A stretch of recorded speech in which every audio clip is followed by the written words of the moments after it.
তো বন্ধুরা, কাল চলে গেছিলাম একটা বিয়েবাড়ি ক্যাটারিংয়ের কাজে। কারণ অনেক দিন ধরে ঘরে বসে আছি, কাজবাজ নেই, হাতে টাকা কড়িও নেই। তো ভাবলাম যা যা পাওয়া যায়, গাড়ি তেলের দামটা বেরোবে, তো সেই জন্য চলে গেছিলাম একটা বিয়েবাড়ি ক্যাটারিং করতে। প্রচুর লোকের ইনভাইট ছিল, 1500 লোকের ইনভাইট ছিল। তো খাবার মেনুও প্রচুর ছিল, খাবার মেনুগুলো আপনারা দেখতেই পাচ্ছেন। আর প্রচুর বৃষ্টিও পড়ছিল বাইরে, তাই স্টার্টিং থেকে ভিডিও করতে পারিনি। এটা লাস্ট টাইমে ভিডিওটা করা সম্ভব হয়েছে। আর লোকজনের ভিড়ও অনেক ছিল।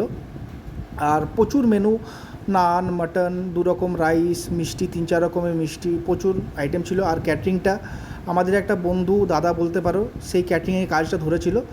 তো তার নাম হচ্ছে চিন্নিদা। এই ক্যাটারিংয়ের কাজ ধরেছিল আমাদের আদ্রাতে। কাজ এই ধরে, অনেক ভালো ভালো ছেলে থাকে এর কাছে, কাজের প্রফেশনাল। আর চাইলে আপনারা এর সঙ্গে যোগাযোগ করতে পারেন। আর এখানে তো দেখতেই পাচ্ছেন যে খাবারের মেনুগুলো লাস্টে আমরা খেয়েছিলাম। খাবারগুলো সত্যিকারে খুব সুন্দর রান্না হয়েছিল। আর এখানে ক্যাটারিংয়ের ছেলেগুলো কাজ শেষ করে বসে আছে, আর কিছু কিছু বাড়ির লোকরা বাকি ছিল, তারা খাবার খাচ্ছে। তো চলুন বন্ধুরা, ভিডিওটা কেমন লাগলো জানাবেন, আর পাশে থাকবেন, আরও অনেক অনেক ভিডিও আসতে চলেছে।